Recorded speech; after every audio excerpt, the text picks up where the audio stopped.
Fuck. All right, we're rolling. Planet B Presents. Cult and Culture Podcast. Welcome to episode 52 of the Cult and Culture Podcast. I'm Justin Pearson. And I'm Luke Hinshaw. This episode has our friends Help, as in the band H-E-L-P. Not to be mistaken for the Beatles. Not to be. You're not cynical as I turn to stone. There's something about being alone. Fighting all the fire, but I still won't smoke. Bullets and vomit, but the gun won't load. There's nothing in the water, but I still drink. It's about everything, about everything. There's nothing in the garbage, and I still stink. It's about everything, about everything. Broken glass, suicide letters, beauty pass. It will get better. Head split open, body broken. There's something about being alone. All done, no good, no shot. Disguise, the cops didn't get there. The cops didn't get there. Hanging from a breaking bridge of dangerous waters. Or bring back the house of the ones that followed. You are your chance to seize the day. Well, take that chance and go away.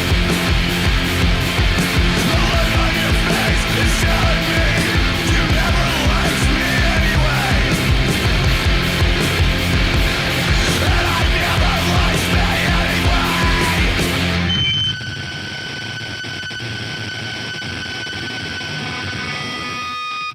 Awesome band, wild live performance, and just fucking killer people. Yeah. They're just sick. They crushed it. Yeah, Bim steals the limelight in this upcoming podcast. Sorry, Ryan, but that shit is wild, fucking wild. Yeah, I don't know. Like, you have that whole Portland, I don't know, stereotype thing, and I think that like they, they acknowledge it, but they also like redefine this air quote like progressiveness of a city like that. Yeah, their political slant is insane. Yep, absolutely. Also, their musical style is bizarre in a great way. It's unique. It's creative, and they're not, pigeonholed into like this or that kind of genre. I think that overall they give me hope for the future, I guess, which is rare these days. Mm-hmm. So yeah, I guess we should just jump into this. Enjoy this political rant. Here we go. Hey.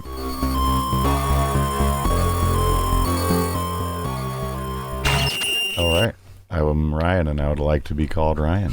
Right on, Ryan. I'm Bim, and I am Ryan's friend.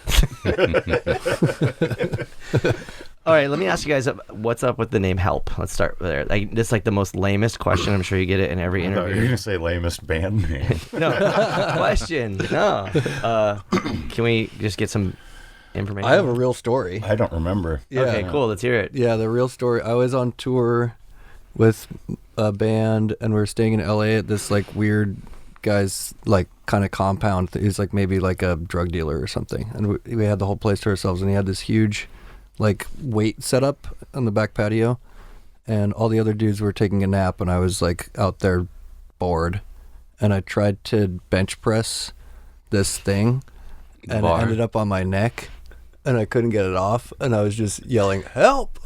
And then one of the dudes came out and like helped me off of it, and then we were trying to name the band, and that had been a running joke for like years. And I think Boone was the one who was like, wait, that's a great band name. I didn't even know how we got our name. That's awesome. Now you know. I thought it was like, you're the help, like, Yeah. But that's the reason why we went. Yeah, I mean, the reason why we went with it is because it is like, we had a lot of conversations about like names that are like either aggressive or, like there's just like different connotations for words, and help is a great one that can be taken every different way. Like it can be about us, about the world, about, it's great. Beatles. Mostly about the Beatles. We love the Beatles. Yeah. Oh, No. No, but most people go, oh, like the Beatles song? I'm like, well, No. also it's a word. Yeah. They did not invent that word. We're not called Sgt. Pepper. Well, the band name thing it's a tricky path. I mean, we're in Planet B, and everyone's like, yeah, like the environmental thing, or like that wasn't even a thing when we decided that. So you didn't win the band name lottery, but you were successful, and to some extent, I mean, it still keeps people asking or wondering or something. Well, yeah. Yeah. I think it's a good name. And Help I Fucking Need It is a cool handle. Yeah. That's the first lyric we ever wrote. Really? Yeah. Ah, that's cool. Yeah, and that was like when we didn't know what the band, we didn't even know you were going to sing in the band at that point. Nope. You know, and then you just screamed that, and we were like, oh, cool, Ryan's going to sing in the band now. Cool. So you had the band name before the actual first lyrics? Yeah, I think so. Or no, I think I just screamed Help I Fucking think you Need just It. screamed it, and that's when we were like, oh, Help is sick, and I had that, we had always been making fun of me going Help. Oh, yeah. somewhere in LA. We decided we were going to be a band. We were like an idea for a year before we actually practiced. We were like, we should do a loud band, the three of us, because we all used to play super heavy music, and now we don't. And yeah, we just figured it out, I guess. Wait, you're saying now you don't currently play heavy music? No, at the time when we decided, yeah. when we conceptualized having a heavy band, I hadn't picked up a guitar in 10 years. Whoa. It was just like, Yeah. And I was playing in a band that like had like some Fugazi type heavy stuff, but nothing that was like how Help is, you know? Yeah. Like it was always still like melody and yeah, exactly. Yeah. not brutal. It's pretty. I say this in a great way, a loving way. Obviously, I mean, I put out your record, but it's like pretty jarring at times. Your music. Yeah. I was like, Good. this is a bizarre shit. Yeah. Okay, so I don't want to talk so much about the musical aspects because that's not everybody else can talk to you about that. They can listen to the record. Yeah. Yeah. Fuck them. I don't understand the like thing behind the tire. So can we talk about that? And then I want to dive into like the good shit, politics. So Yeah, let's talk about the tire. you want the short version? So- no, there's only one. Yeah. I got a spare So tire. for the people listening and watching that don't know, there's a spare tire that lives on your on there your is a stage. tire that lives in front of our kick drum, and at our first few practices, we actually just grabbed it out of the back of my van because we needed it to hold the kick drum in place, and now we just can't go anywhere without it. So how are you going to Europe next month? We are going to ask each venue if they can provide us with the spare tire, gonna be on or our try rider. to find one Yeah. and hope that there's room in the Sprinter to bring it. Yeah, the spinner should have one. Well, that's the thing. They'll have a spare, and if they don't have a spare, the plan is to just jack up the front and take one of the wheels off each night, That's so sick. and then nobody will steal the van too. That's fucking so sick. Holy Yeah, fuck a shit. club. You Yeah, just take the wheel off. Wow. The other band that we're touring with doesn't know this plan yet, so it'll be real funny. Yeah. That's great. Okay, so we dove into some politics the other night at our show, yeah. and I would love to get into that if that's okay. It seemed like, I mean, whatever. This world's fucked, and I'm not trying to be a nihilist, but like you had a lot of like really interesting things to say. So let's just start with you running for mayor. Yeah. Can we talk about that? Yeah, I ran for mayor of Portland in the 2016 election, just during the primary. So like from October 2015 through May as the primary there at that time. And I ran a campaign that was mostly about kind of like the roots of gentrification and how like external investment rather than internal investment causes rent hikes and all those things, and how art and music has largely been used as like a Trojan horse for those investors to like make what are considered unsafe neighborhoods, aka poor neighborhoods, into safe neighborhoods, and those then are knocked down and rebuilt into glass buildings. Do you mean like that when no there's one a can ghetto? afford. Yeah. The first sign first of wave gentrification is- is like the artists go there. Yeah, the artists go there, and the artists can endure the whatever. They're basically like the tip of the spear. And then by the time the rest of it is thrust into the city and killed the heart of it, then the artists can't afford to live there. And so the campaign was largely about just bringing to bear the concept that you could have, instead of artists being used as a weapon against their own interests, they could build their own power bases if they would just engage directly with politics rather than indirectly with politics. So Okay, so I'm just trying. I just want to follow you. So there's like there's like the bad neighborhood, and I'm using air quotes or whatever. And then the artists go there because they're poor or yeah, because whatever. it's cheap. Yeah. And then all the like investors or like rich whatever, they see that and then they use the capitalize artists. it. Capitalize. So you're saying that the artists should take more. The artist should be politically organized to where instead of receiving the new rules around, say, development in a neighborhood, they should be dictating it. And the way to do that is to elect officials. I mean, the way to be politically organized. Either you could be, this can be done in a bunch of different ways. You can do it through political lobbying, which is like if you organize the industry of music towards political lobbying, then you could do it through campaign donations. You could also just do it through grassroots campaigning. You could just identify community members in the music scene that are electable and elect them, and like run them as candidates and then have them sit in power. That would be another way to do it. There's probably a bunch of other ways I haven't thought of, but those are the two that we have done in Portland. Like my campaign was largely started as a joke and remained really fun the whole time, which was super important, like, because to keep people engaged in politics, it's important that it's not scoldy or too serious, like it should be fun and like silly, and in my view at least. And like that I think the proof of that is like Trump has won the presidency twice based on like allowing his constituents to be stupid and silly and say words that are otherwise scolded, and all that stuff has like been a functional tool for them politically. So you're talking about the helps MAGA base? Yeah, helps MAGA base. It's just riddled with R words.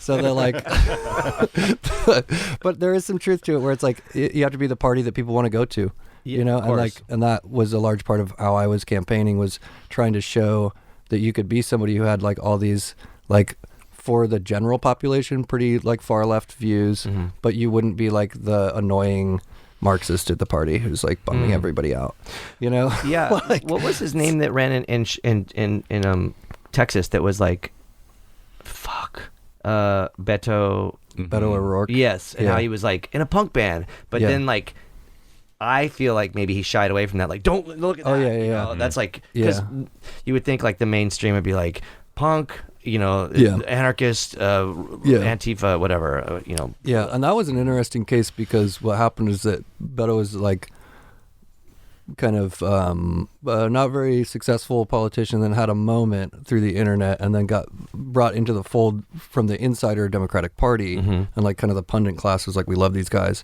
and his campaign. And at that point he shifted all his rhetoric. And so he kind of like, the thing that got him popular was the thing he had to throw away to get the money from the DNC, which is the case with Obama's election. It's the case with many Democrats of like, the thing that we elect them for is also the thing that the machine behind them that like exercises their power when they're seated is the thing that says you're no longer allowed to do the grassroots thing. You now just like take DNC money, which is essentially Halliburton money, war money, and like you're not allowed to like be chill anymore, essentially. So the two powers are just the same. Exactly. I mean, it's what powers, I guess. Yeah, I mean, it's the Zappa quote is still true today of the like, politics is the entertainment division of the military-industrial complex, and that's exactly what's happened. And so like, if you need one of the established parties in order to be elected, you may as well not be elected. And so that's what I mean when I say like, artists creating a power base where they can actually elect from their own people and have their own power base to do it, to like achieve a 51% vote. If you can't do that without outside money, then you may as well not even do it at all.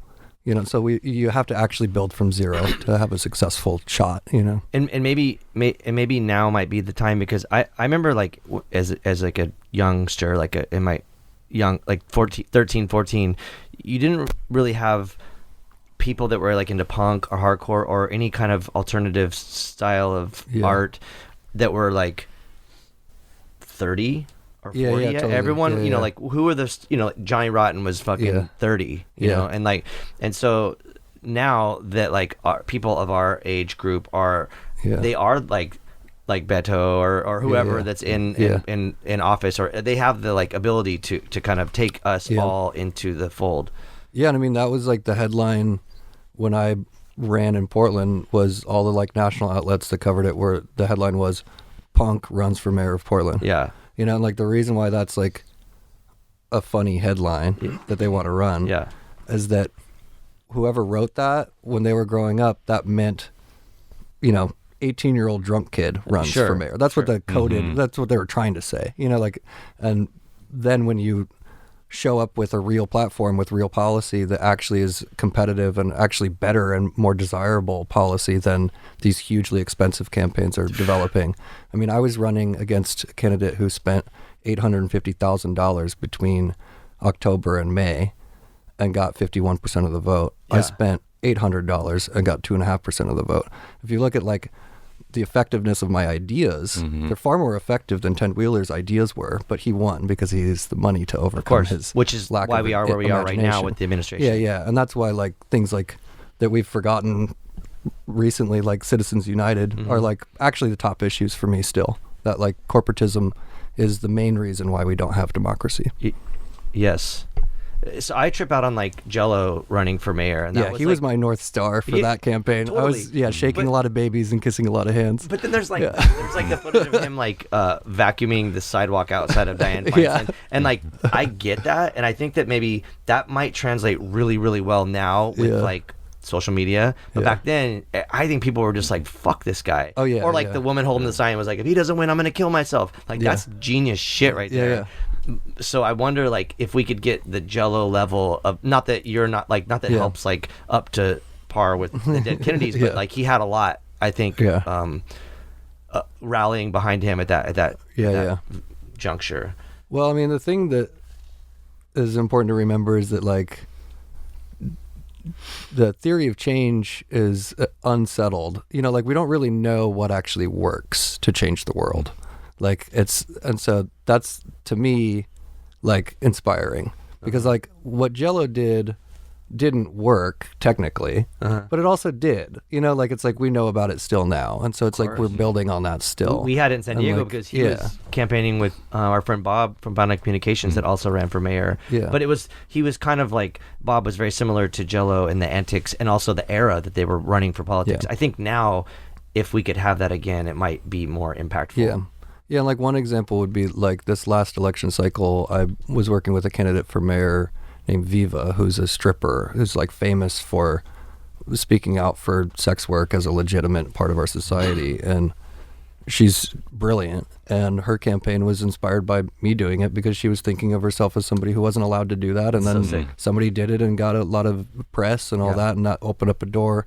And then the really cool part about that is that then in the intervening 8 years from when I had run, and I didn't know what I was doing really when I ran, I'd spent a lot of time in politics doing work in nonprofits and doing all these other things and doing direct lobbying through those nonprofits, to where then I was able to advise her campaign on actual policy that would make sense. And so there's kind of like a dynamic virtuous circle that happens once people start to engage, and especially if they can engage in a way that's like fun and it keeps them coming back, rather than this like goal-oriented version of politics feels very defeating to me, where like seeing politics more as like an activity that I do for fun is way more sustainable than me being like, if we don't stop this pipeline, then we've failed. Like that doesn't work. Like you've succeeded if you were enjoying engaging in that fight. Yeah. You know, like, and that's what but I'm not the first person to recognize this. This is called the struggle.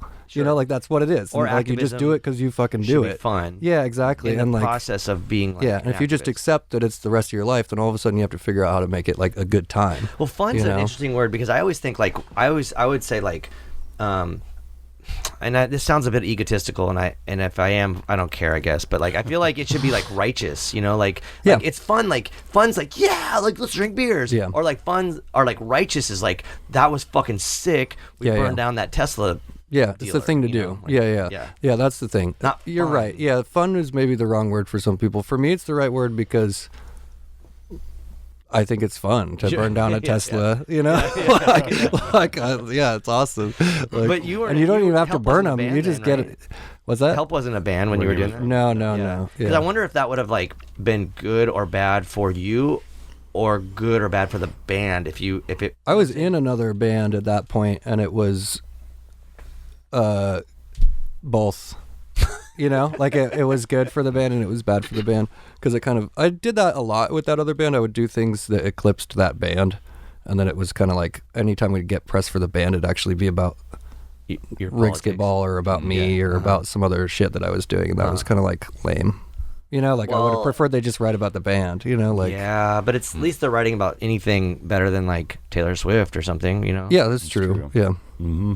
But I know what you're talking about. It'd be like, yeah, like I was always like grateful to get crazy drummers doing all this stuff. Yeah, and they're playing a show. Yeah, exactly. Yeah.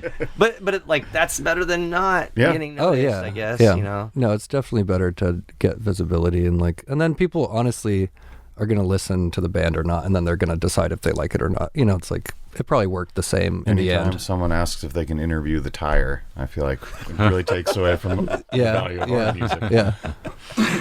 Oh, the tire.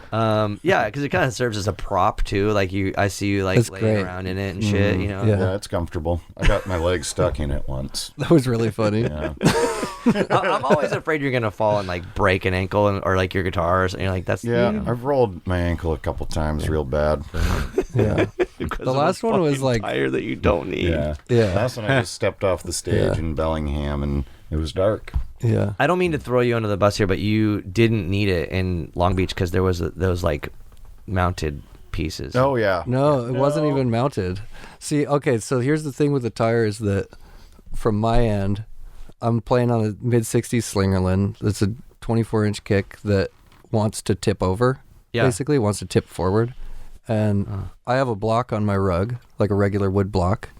But a wood block doesn't do the same thing as a wood block with a tire up against it because the wood block kind of like, how to say this in a way that podcast people will understand, it kind of like angles it up towards the drum and keeps it from rocking forward, but it also has enough springiness from the tire that it can like move a little bit, but it doesn't end up having to like shift it forward. Got it. So I never have to readjust the weight or anything. Or it legitimately is like a different world if I play without the tire. For the me, first at time least. we played together, everyone's like, "Where's the tire?" And you're like, "We got it." I'm like, "What the fuck is up with this band?" I didn't know the thing. I just heard someone say that when you were loading in. And I was Our stage plot includes the tire and George Bush on it. We have a banner with George Bush, and we play the show with explosions in the sky for True West in Portland.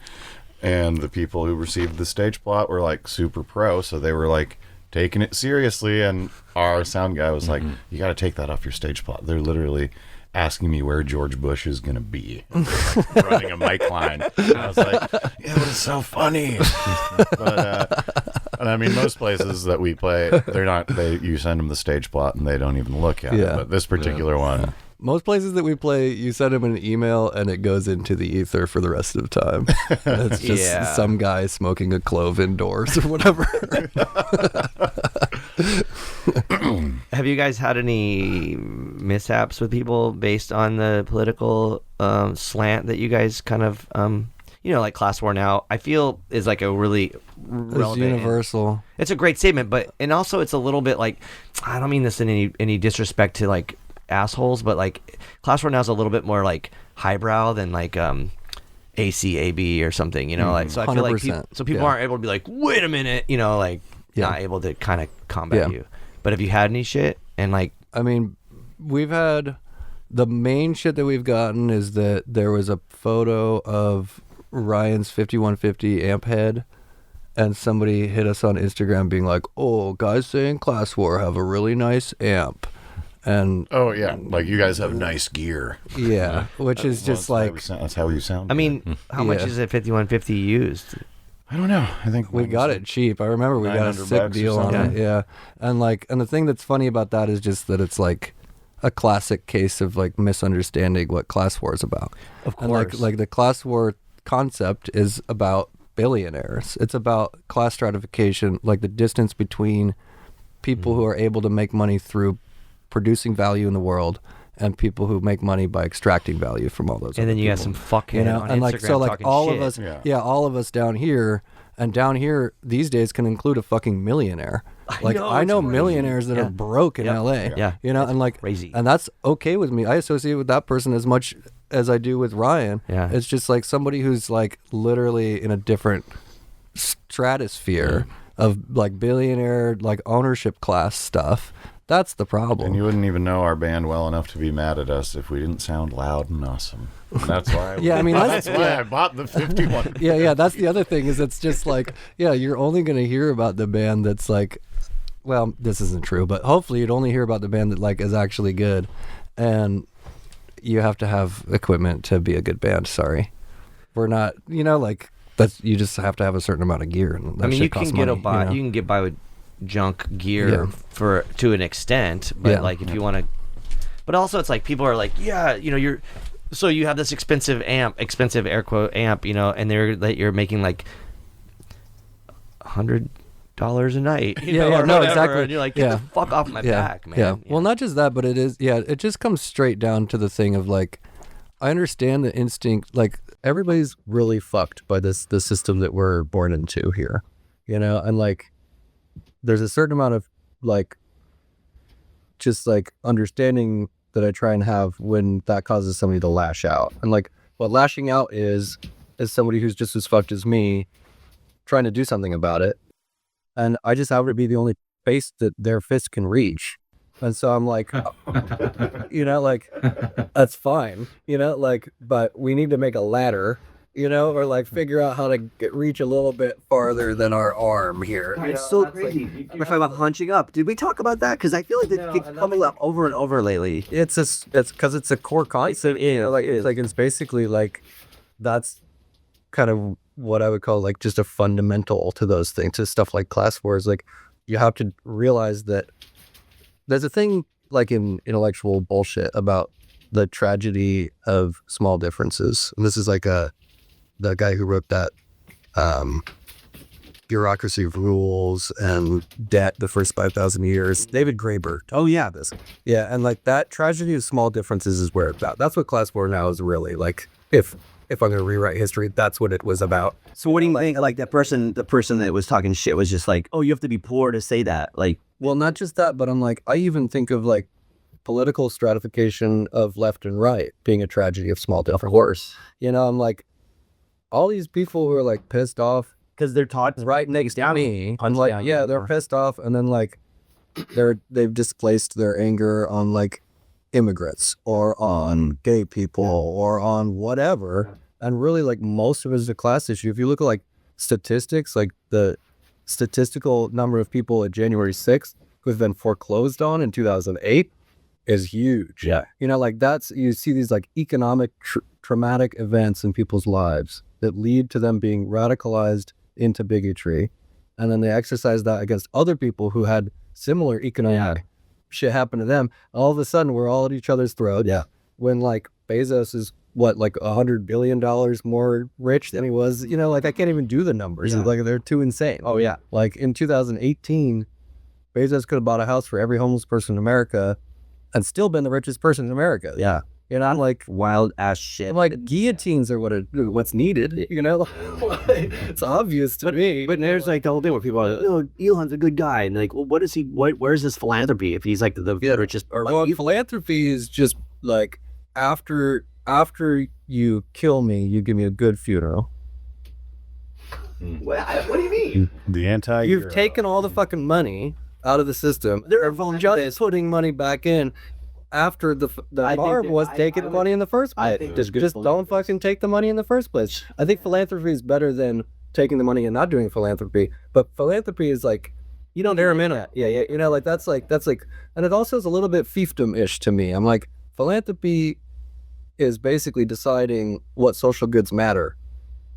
Yeah. And I'm like, just pay your fucking taxes if that's the case. Like, if you want to give back the money, just pay the taxes and then have at least represented officials decide what social goods matter, rather than you running around saying like, oh, I'm going to make $1 billion and then I'm going to give 100 million, which feels like a lot, but it's actually not. Yeah.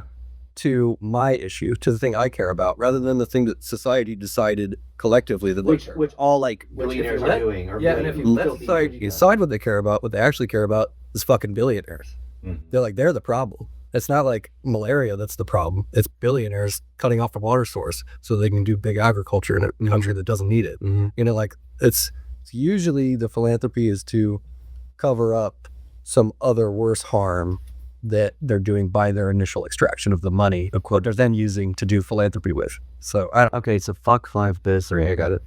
Yeah, so it's funny though, like the hating downwards aspect was really interesting to see during the January 6th riots, because all of a sudden, like, the right were like, oh, we're gonna kill cops. I'm like, fucking about time. Like, we're all on the same page with one thing now, that cops suck. Yeah. And they're like, wait a minute, hold on. And so there's like this back and forth bullshit on like authority, and that's the fucking real mind fuckery. I'm like, wait a minute, who are you guys mad at? You know? Well, that's the, like, what do they call it? It's called a repositioning. There's a name for this. I call it the party flip, but there's a more technical name for it. And it's when the parties kind of like flip their social agendas, and they never flip their agendas on like the actual issues that political parties are for, like militarism and statehood and all these like things, policing, all that stuff. But they do flip on social issues, and we're in the middle of one now, and we're seeing like the reorientation of how political parties are willing to deal with kind of what are known as like inciting members. So like there's a theory of riots where it's about thresholds. So like grandma will throw a brick through the Chase Bank window if a bunch of other grandmas do it right in front of her, but she won't do it on her own. And in this case, what you have is like, So January 6th is full of grandmas. it's a bunch of brick throwing grandmas. No, but basically, throughout history, like teenagers have been the low threshold people, so they do the crazy shit. Yeah. And then 20-year-olds and mid-20s people like will do some of it because the teenagers are doing it, and then so on. It gets more and more diffuse from there. What you see in the like MAGA Trump January 6th thing is, through virility of media and the speed of social media, you have a threshold lowering of people who otherwise would never have engaged in something like that. They're exposed to so much of it that Lowering, but so their likelihood to do something that otherwise would be crazy for them to do goes up and up and up. And that's true on both sides of political spectrum. Not on the left. No, it is on both left, right side. On the left, it's not done through physical action. It's done through scolding. So you're more and more likely to police each other's behavior. The more you left, see that policing behavior is a way to get power. Of course. And that's what cancel culture is. Of course. You know, and so on the right, you have it through like violence. On the left, you have it through social hierarchy. And both of them are these cases of basically like people not realizing that they're engaging in a thing that's just kind of them being influenced by what they watch. It's basically TV culture, but in your pocket. I can't wait for the aliens to come in, and not the illegal ones, the space ones, and then be like, You don't want the illegal ones to I want them to come Yeah, here. I want them to. I mean, Actually, yes, all the aliens. We're all illegal. But like when the space aliens come, it's like, oh, you guys have been fighting over race, you fucking dipshit. There's like exactly. this other thing Yeah, happening. yeah. Like, you know, fucking. Dude, let's go on aliens for one moment. I'm not super into aliens, but I do really subscribe to one theory of aliens, which is that they're us experiencing a time difference. And so like we figured out how to do time travel, but the way that it works is that you accidentally engage with the wrong timeline. And so they're just us from way in the future, and they don't know that they're here. So basically they're like using a wormhole to go to a different time. And as they're doing that, they're bumping into our timeline. Okay. Which is why we like can observe them, but they don't seem to really actually give a shit about us. Yeah, They're just kind of like around. And it also is like a very positive take on it, because what it means is that we made it. It means that we survive into this technological future where you're able to do time travel and shit. I would only hope, but So it means we're on the right track. Okay. Essentially. It doesn't feel like it. Yeah, I know, it's crazy, but we don't know best. I mean, we don't even know what the future is yet. I know. You know? Yeah. I was on DMT one time, and I like had the vision of like aliens are just us. It's just the next step of evolution for us. Yeah. And then we right now are the re-evolved onto this earth. Yeah. So I think it just kind of just repeats Oh, totally. itself And if you look at repeats like itself. oral histories throughout history, you know, like if you look at like pre-written and like I think of written word societies as manipulative societies and oral societies as like truth-telling societies, because it's so much easier to lie with a story that you can like write down and then remove parts of. And You mean like the Bible? yeah, exactly. Like the Bible, the only book I've ever read because it's so good. Yeah. Greatest story ever told. Yeah, but that like the oral traditions all have this fucking Ouroboros, or if not like a dick metaphor of a snake, then they have like a uterine one of the Orphic egg is like, you know, like all these things are like cyclical, or like my favorite version of it is like, instead of there being like a chicken and egg, we are the time and space between chickens and eggs, and that's like what actually matters is like the in between part. And that's what we're doing. Is, you know, rather than being like, we're not the thing, we're we're the like space in between the thing, and that like that's why all art and music is about the space in between, or it's about the reaching for the note rather than like hitting the note. You know, like it's all about the noise rather than the signal. And that's like what humans do so well. Because people think what we all do is garbage. Yeah, exactly. We're not in the. We're definitely but they're not in the fucking know. wrong. Yeah. I mean, I guess you could say like it kind of like the other night when the gentleman from Nervous Gender was like, all the sounds were like, I don't know if he said nasty or disgusting or something, but I'm like, oh, that was a compliment, and he meant it as a compliment. But like, I would have said trashy and also a compliment. Of course, synth sounds. But, it's like, yes. But all the things that we kind of are trying to achieve isn't supposed to be. I mean, pretty music's great, but like we're not trying to make it pretty. We're trying to connect, because like even like the chords you play are like sad, or you know, like or I don't know, like I mean, it's just, or the words you're saying, you know, that you connect through these things that aren't supposed to be like fun. They're supposed to be righteous or whatever, you know. I mean, that's why like when we're having our first practice and Ryan just screams, "Help, I fucking need it," and it comes out of the ether, we're like, yeah, that's the real thing.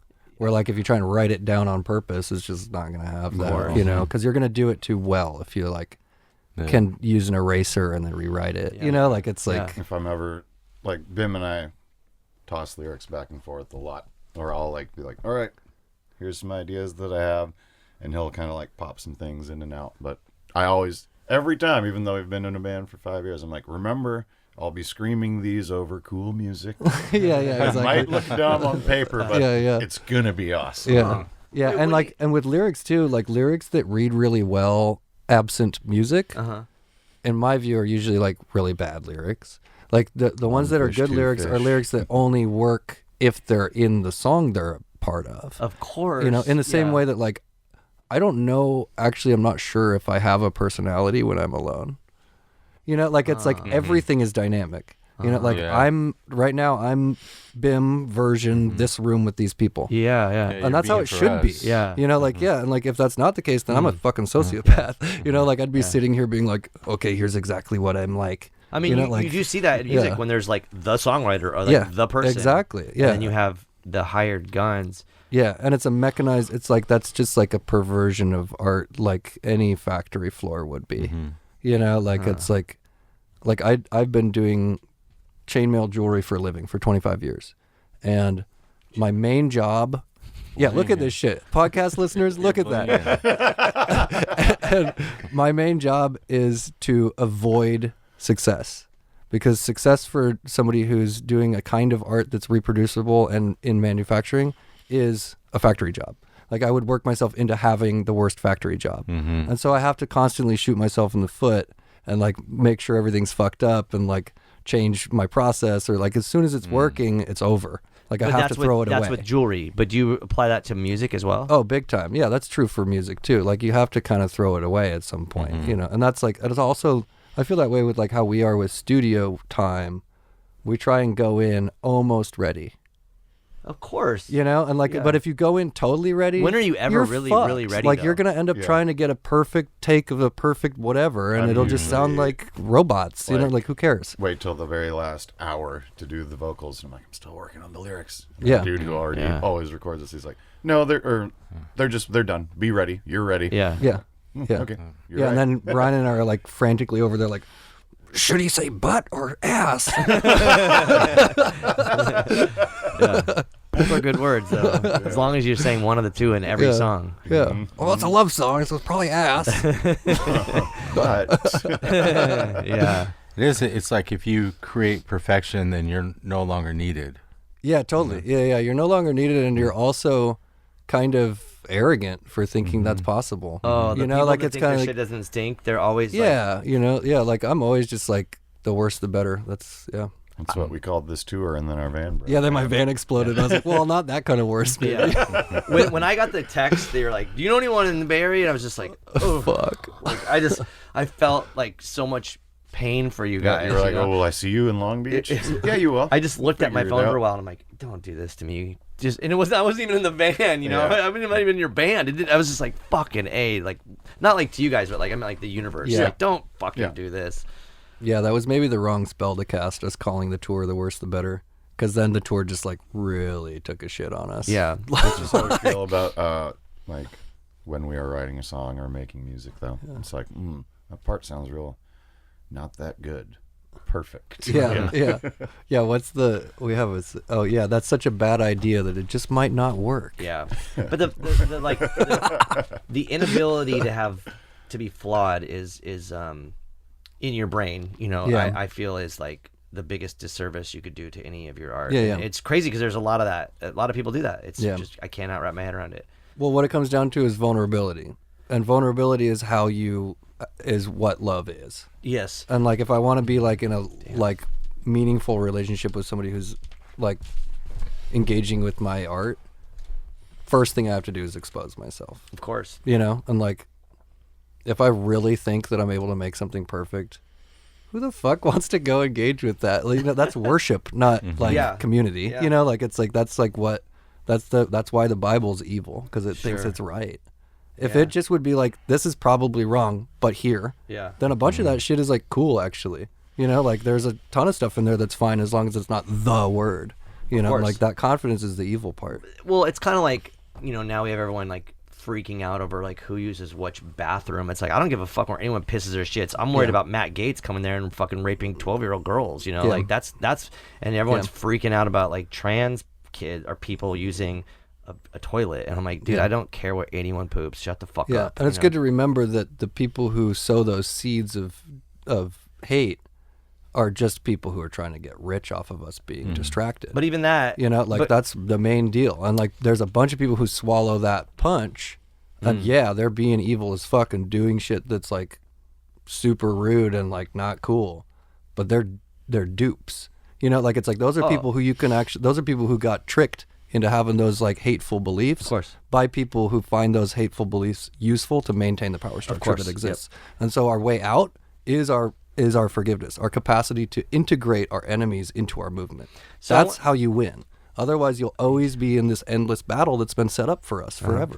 Well, that's a good example too, because fuck, I wanted to talk about something else, but also like so when this comes out, our previous guest was Waddy from The Exploited, and he had bumped into like neo-Nazis in like the 70s and 80s or Yeah. whatever. It's Yeah, a yeah. different era, you know. Yeah. And we talked to him about it, and he was like, "Yeah, I'm not a Nazi. Yeah. Fuck that." Yeah. But like we just posted a picture of him, and people are like, "You're having a fucking Nazi Yeah, on yeah, your yeah, yeah. podcast." I'm like, "Dude, Yeah. shut the fuck up, man!" Like Yeah. it's crazy how quick people are to. Having a conversation with him helped me. It was Yeah. great, and Yeah. I don't really want to have conversations with fascists or the oppressor. Yeah. But I would rather have dialogue with them, in hopes that I can change them or at least have them see my side, because I feel like maybe they lack that intellect. Yeah, I mean, everybody is like, everybody's hurt by being in an enclosure, you know, and like the more you can open up everybody's worlds, the better it gets. If you believe in truth, if you think that you're actually right, then you should be happy to engage with people who should come your direction. You know, like if it's scary to have a Nazi in the room, why is that scary intellectually? You know, like to me, it's not scary at all to engage with somebody who has wrong beliefs, because the longer we talk, the closer they come to my side, because I think I'm right about that stuff. Of course. You know, and so to me, it's just like a lack of confidence in your beliefs. If you think that you can't engage with people on the other side, it just means that you're scared that they're right. Yeah, but also like maybe everyone's so quick to just like not like dismiss them. I had this thing where there was a Or point where think that you can delete them. People don't get deleted. You know, like this is internet thought. You know, like canceling is like a product of a keyboard layout where you can hit a delete button. Reality doesn't have delete buttons. Those guys just become crazier the more you push them away. But I mean, okay, I guess I see what you're saying with like in the ether, but like, I can't remember how many years ago it was, at least 10 or more. But I had posted this thing where Anonymous doxed all these Ku Klux Klans members, and I posted on Facebook, and all these people were weighing in, and one person chimed in and was like, this article, it was posted by like The Guardian or something relevant to media back then, and he's like, you realize like this is like good PR for the Klan, and he was being very truthful, not trying to like poke everyone, and everyone's like, fuck you, fuck this, just going like to town on him, and I looked at him, and he was the Grand Dragon of somewhere in Tennessee, the purple one, like he was like the the higher up, whatever, and I was Barney? Not dinosaur. That's a good one. Red dinosaur. That'd be funny if there was like a dinosaur with a pointy head. Really fucking funny.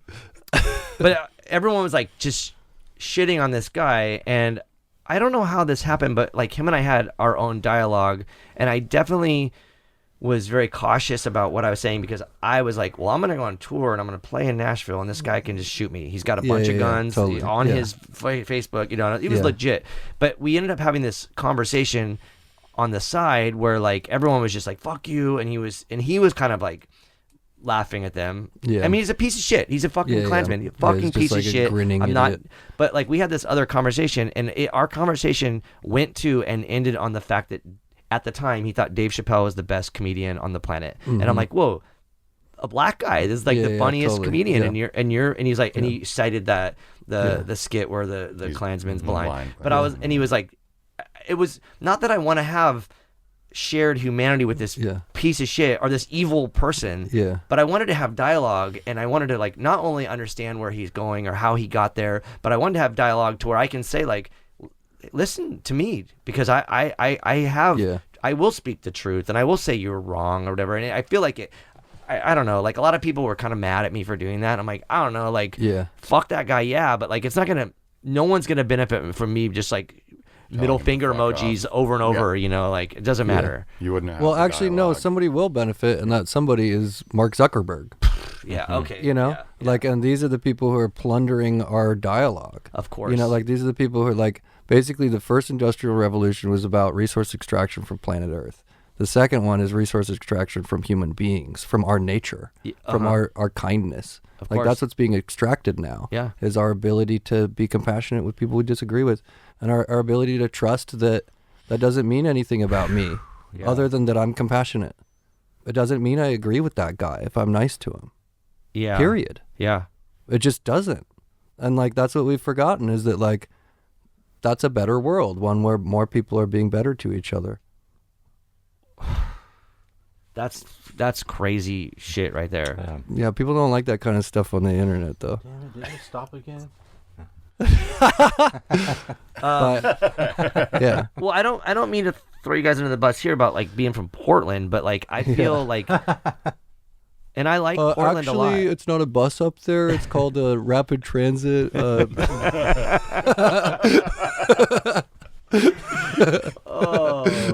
mean, I love, I don't know how you guys feel about Portlandia, but I think like I think it's a brilliant show, and those skits like seem like pretty spot on. But then it's like I wonder like how you guys can come from there and like say the shit you're saying and not have like had some kind of not like backlash, but like I don't know. Like, we'll see after this comes out. Yeah. I mean, I guess I would say I'm a very savvy political operator then.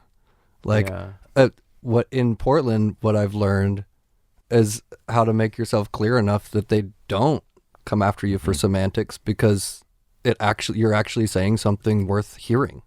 Like I'm not fighting semantics with semantics. I'm just trying to figure out what is a functional way to operate in this world with my like moral core intact and my belief that it's kind of our job to help change the place, and like that, like for me comes from a true enough place that I don't think they come at me for it, because they're actually like, oh, I agree, whether or not they can like get their head out of their ass. Well, they're so quick to like put you under the microscope and be like, you said this, or you did this one thing, or I saw this Oh, and that happens, You know. but that's just like whatever, that's just the eternal high school of America,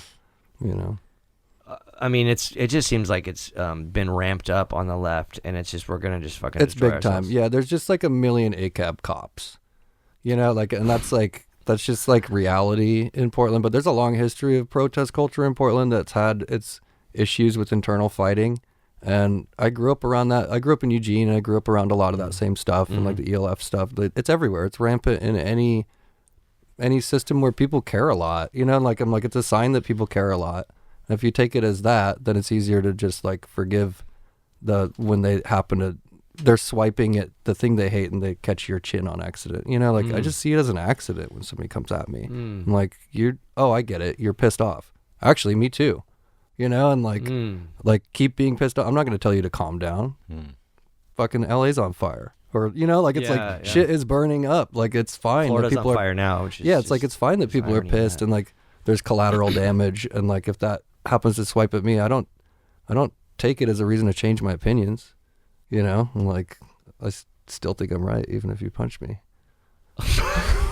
Which is true, because you can punch a Nazi, which everyone's like, I'm into punching Nazis. And Yeah. as much as I want to be like, yeah, do that, they're going to be even more of a Nazi. Yeah, Like, I mean, for me, it's just the logical end to that, which I'm not opposed to, is just straight up guillotines for Nazis. Like, if you want to do the punch a Nazi thing, go kill one. Yeah. Like that's what you're saying, but you're not really saying, like you're kind of like sidestepping the reality of what you're saying. Like, if you want to deal in like real politic of violence, deal in it. Go get guns. I know a lot of communists with guns, and those are the coolest ones. Yeah. Like they actually fucking believe it, and that's unpopular in a lot of those spaces to talk like that because it's like, LARPing. Yeah, because basically when I say like people on the left need to start getting guns, people don't like that. Like it's like we've all been told for a long time that like only bad guys have guns. Yeah. This is the problem in America is we have too many guns. Like, and I believe that. And at the same time, like if every like fascist state relies on basically cops with guns, doesn't that mean that having guns works? Oh. like, like, I don't know. So I'll get killed in Portland for this shit. Really? Probably. It is from afar. From afar when I would watch and the by protest. killed I mean scolded. From afar when I would watch like a lot of the protest happening up there with the Proud Boys and the Antifa, like it just looked like, oh, that's cute. Yeah. Like in the well, street. it's because Like, the fight that's happening is a media fight. So Yeah. like it's not a real fight. Like, we're finish not- it. If you're gonna fucking do it, and that's the finish thing. it. It's mainly optics, and for me, I've never been interested in optics around politics. I'm interested in change. I'm interested in like real power systems. That's why I don't, I'm like, I just don't really care what the president looks like. I care what the policies are around. But the optics are XYZ, what's gonna make the money. For the corporations. Yeah, and that people have bought in like hook, line, and sinker on hearts and minds, and I'm like, actually, I don't really know if that's the deal. Like if this is such a weird thing to bring up, but on that Metric record, the really good one, like maybe their second record, Live It Out. There's like some really good lyrics on that record that I love, and my favorite one is just. Any speed on your knees is crawling. And like that's what this fucking like winning the argument thing is. I'm like, fuck the argument. Like, how do we make it so that like the federal government makes it illegal to do international banking? Like that would change the fucking world. That would like liberate the people who are already doing subsistence farming in the third world and let them just continue that instead of forcing them into a slum so that we can do big agra. That would fix shit. So like, how do we move towards that? Like how do we start electing people locally so that they can eventually be elected statewide so that they can eventually run for the presidency? Like that would be work worth doing. What's not worth doing is like getting on fucking live streams to yell at each other about who wore black better. Like basically like Proud Boys and Antifa, like to me, they're running the same game, and neither of those games end with us winning. There's no I'm like, what's outcome or agenda what's or the something? what's the goal here? Uh-huh. Like they're both just anti each other. They're not for anything. The Antifa thing is just like anti-fascist, but now it's like a group. But that's what I mean. a Is it's just marketable group. anti-fascist. What is it for? You know, and I don't get me wrong. I'm like, yeah, when there's like a bunch of fucking like crazy racist dudes in your downtown, go kick their asses. Yeah, like yeah. I'm for that. Yeah. But I just like zooming out. I'm like, well, where are we going with all this? You know, like what are we doing? Is this political or is this social? It's that it like feels analogy social to when me. you're It pointing your doesn't finger feel- and there's three pointing at you. Like you're just Yeah. yeah. Yeah, and it just doesn't. It feels like an important social thing, and it doesn't feel like an important political thing. That's the difference for me. Is that people think they're doing politics when really they're doing social stuff. They're just doing like popularity stuff. Social stuff, as in like marketing themselves. Yeah, exactly. Yeah. yeah, and like wearing the right thing and saying the right thing, and like it used to be that we were in like a object-based economy. So like the way you would signal upward mobility is by buying objects that other people who don't have upward mobility couldn't afford. This is like gold chains, XYZ. We're now in an experiential, aspirational economy. So like how you signal your social status is through the experiences you can afford to have.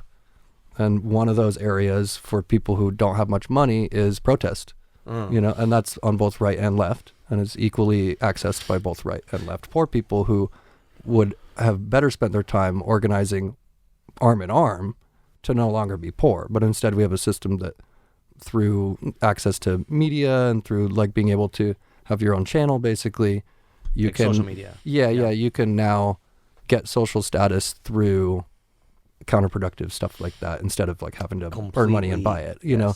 And so either way it's shitty. Like the gold chain thing is a shitty social behavior that like basically just is meant to make other people who can't have what you have feel bad about not having it.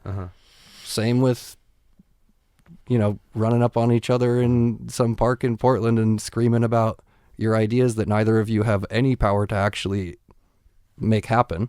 Yeah. And so it just doesn't really resonate with me. It's like a way of signaling what's important in your life. I want real power.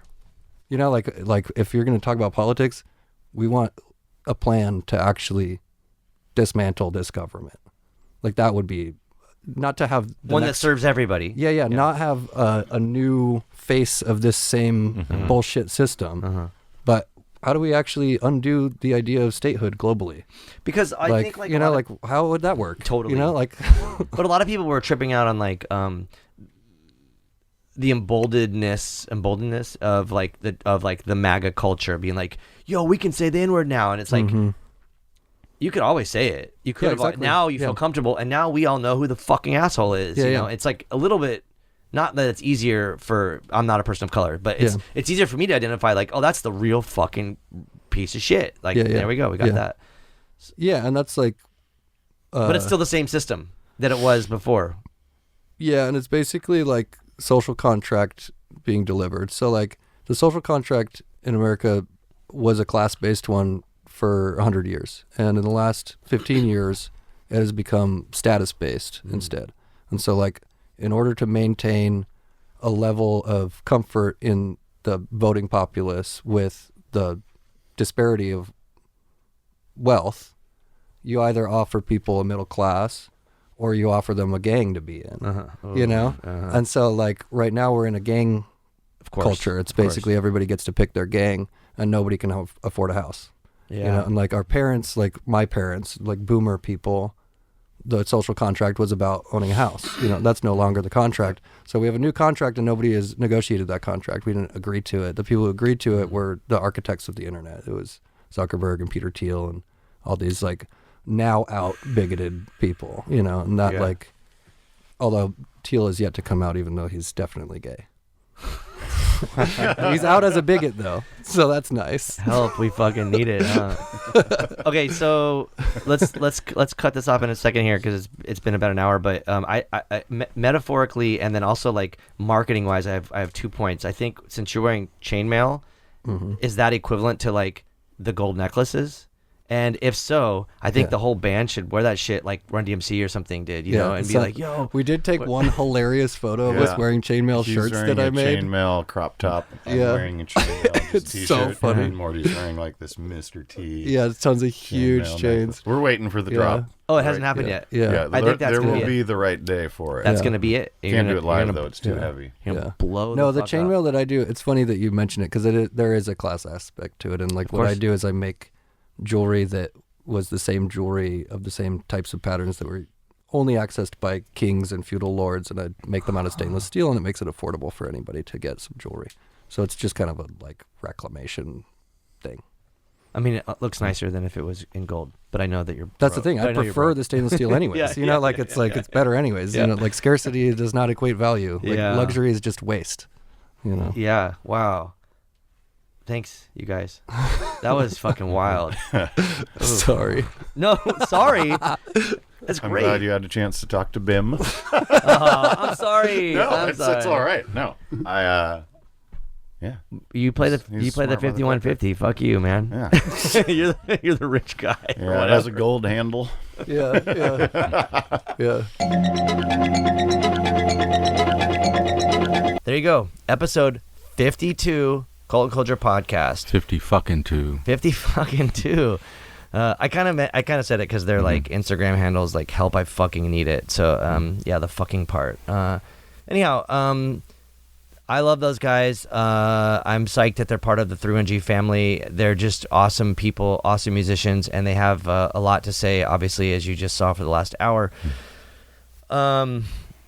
Yeah, so with that, we thank you, the listener and the viewer. If you haven't seen episode 51 back all the way to episode 1, you should probably go check all those out.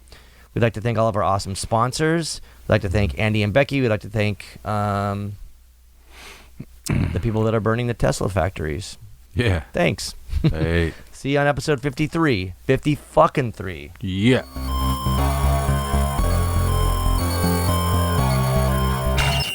Cult and Culture is a Ruinous Media podcast proudly sponsored by Earthquaker Devices, Heartwork Coffee, Diodario, Kindred, Smashed Plastic Record Pressing, and San Diego Food Shed. Planet B.